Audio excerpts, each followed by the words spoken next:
పగలంతా ఏదో ఒక పనితో అలసిపోతే రాత్రి హాయిగా నిద్ర పట్టాలి. కానీ భారతీయుల్లో నిద్ర కరువు అవుతోందని ఇటీవల అధ్యయనాలు చెప్తున్నాయి. ఎంతగా అంటే దాదాపు 69.8% మంది భారతీయులకు సరైన నిద్ర లేదట. అయితే పగలంతా ఏం చేసినా చెయ్యకపోయినా అలసిపోతున్నామనే ఫీలింగ్ రావడం కూడా నిద్రలేమి వల్లనే అని నివేదికలు చెప్తున్నాయి. ఏంటి విచిత్రమైన పరిస్థితి అనుకుంటున్నారా? అవును, ఇది నిజం. ప్రపంచంలో జపాన్ తర్వాత నిద్రలేమితో బాధపడుతున్న రెండవ దేశంగా భారత్ ఉంది. అయితే భారతీయులకు ఎందుకు నిద్ర కరువైంది? అధ్యయనాలు చెబుతున్నదేంటి?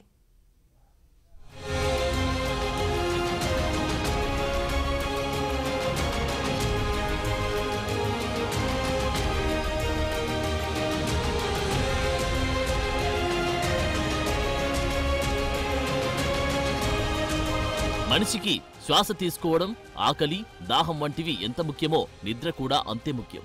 నిద్ర అనేది మనిషి గర్భంలో ఉన్నప్పటి నుండి మానవ శరీరంలో జీవశాస్త్రపరంగా కలిసిపోయిన అంశం.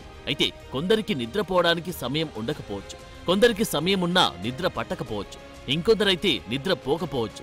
కారణాలు ఏవైనా నిద్రకు పెద్దగా ప్రాధాన్యత ఇవ్వని రోజుల్లో మనిషి బతుకుతున్నాడు అన్నది నిజం. అలాగే ఉబ్బిన కళ్ళు, కళ్ళ చుట్టూ నల్లని వలయాలు, ముడతపడిన చర్మం వంటివి కూడా సాధారణంగా మారాయి. నిజానికి కనీస నిద్రకు కూడా కొంతమంది దూరంగా ఉంటున్నారు. ఇక మంచి నిద్ర అనేది దాదాపు సగం మందికి పైగా అందట్లేదు.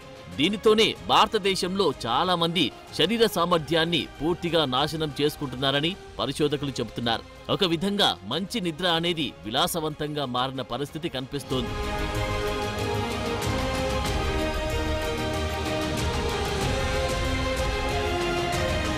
2023లో పౌర సమాజ సంస్థ ఏజ్వెల్ ఫౌండేషన్ 20 రాష్ట్రాల్లో 5,000 మందికి పైగా వ్యక్తులపై జరిపిన అధ్యయనంలో సగం కంటే ఎక్కువ మంది, అంటే సుమారు 52% మంది గాఢ నిద్రపోవడానికి కష్టపడుతున్నారని తెలిపింది. ఇక మొత్తం మీద చూసుకుంటే 69.8% మంది రోజుకు 6 గంటల కంటే తక్కువ నిద్రపోతున్నారని గుర్తించారు. అయితే 51.68% మంది మంచి నిద్రకు దూరమవుతున్నారు. 12 నెలల కాలంలో భారతదేశంలోని 309 జిల్లాల్లోని 41,000 మంది వ్యక్తులపై నిర్వహించిన 2024 సర్వేలో కూడా సంచలన విషయాలు వెలిశాయి.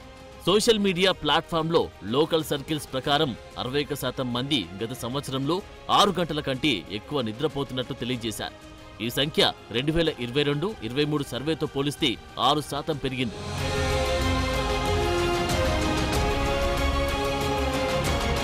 ఈ సర్వే నిర్వహించిన పరిశోధకులు సోషల్ నెట్వర్కింగ్ సైట్ అయిన రీసెర్చ్ గేట్లో దీనికి సంబంధించిన పరిశోధన పత్రాన్ని ప్రచురించారు. ఈ పరిశోధన భారతదేశంలో 100 మందికి సంబంధించి నిద్ర అధ్యయనాలు సమీక్షించింది. ఈ స్టడీ ప్రకారం ప్రతి 4 భారతీయుల్లో ఒకరు నిద్రలేమితో బాధపడుతున్నారు అని తెలిపింది. దాదాపు సగం మంది భారతీయ జనాభా నిద్ర సమస్యలతో బాధపడుతున్నారు అని నిర్ధారించారు. కొందరు నిద్రపోతున్నప్పటికీ ప్రతిరోజు క్రమంగా ఒక నిర్దిష్ట సమయాన్ని కేటాయించట్లేదని, దానివల్ల కూడా నిద్ర సమస్యలు తలెత్తుతున్నట్లు పరిశోధకులు గమనించారు. ఇక ఇందులో సగం మందికి పైగా స్మార్ట్ ఫోన్, ఓటీటీ వేదికలు, టీవీలు, కంప్యూటర్ల వంటి వాటితో ఎక్కువ గడపడం వల్ల నిద్రకు దూరమవుతున్నట్టు తేలింది. ఓటీటీ కారణంగా 54% మంది ఆలస్యంగా నిద్రపోతుంటే 88% మంది పడుకునే ముందు ఫోన్లను ఉపయోగించడం వల్ల నిద్రలేమిని తెచ్చుకుంటున్నారు.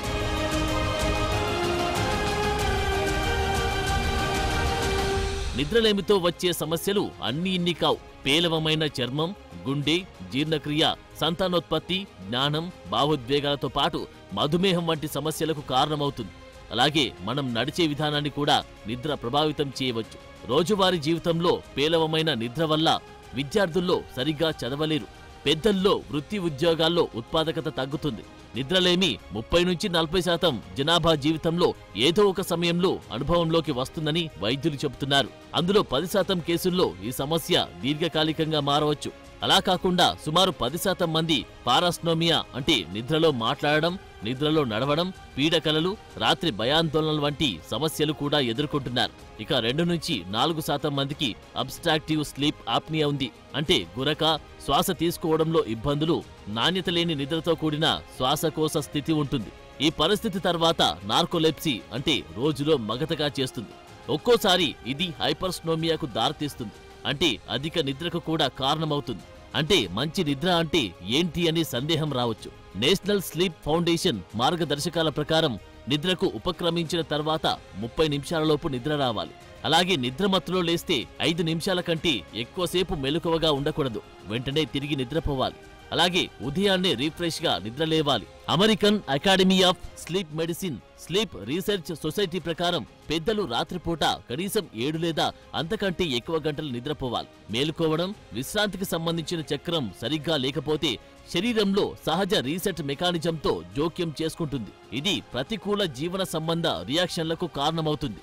ఇక్కడ నిద్ర అంటే కేవలం విశ్రాంతి తీసుకోవడం కాదనేది అర్థం చేసుకోవాలి. మంచి నిద్ర అనేది శరీరంలో శక్తి నిల్వను నియంత్రించడంలో సహాయపడుతుంది. మన దేహాన్ని సెల్ఫ్ రిపేర్ చేస్తుంది. అందుకే అనారోగ్యంతో ఉన్నవారు తగినంత నిద్రపోవాలని డాక్టర్లు సూచిస్తారు. జ్ఞాపకాలను, నేర్చుకున్న సమాచారాన్ని పునర్వ్యవస్థీకరించడం కూడా నిద్రతోనే సాధ్యమవుతుంది. ఇక ఇవన్నీ చేయడానికి శరీరాన్ని అనుమతించకపోతే ఇది కాలక్రమేణా శారీరకంగా, మానసికంగా బలహీనతకు కారణమవుతుంది.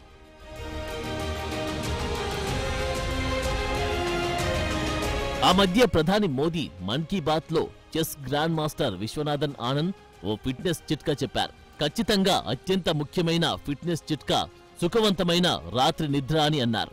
రాత్రికి కేవలం 4-5 గంటలు మాత్రమే నిద్రపోవడం అనేది సరికాదని, కనీసం 7 గంటలు లేదా 8 గంటల నిద్ర ఉత్తమం అని విశ్వనాథన్ ఆనంద్ సూచించారు. కాబట్టి అందరూ రాత్రిపూట మంచి నిద్రపోవడానికి వీలైనంతగా ప్రయత్నించాలి. అలా నిద్రపోతేనే మరుసటి రోజులో పగటిపూట ప్రశాంతంగా గడపగలగడం సాధ్యమవుతుంది. అలా నిద్రపోతే అనాలోచిత నిర్ణయాలు తీసుకోరని నిపుణులు అంటున్నారు. ఇక భావోద్వేగాలను అదుపులో పెట్టుకోవడానికి నిద్ర చాలా ముఖ్యమని తెలుస్తోంది. అందుకే నిద్ర అత్యంత ముఖ్యమైన ఫిట్నెస్ చిట్కా మంచి నిద్ర అంటున్నారు.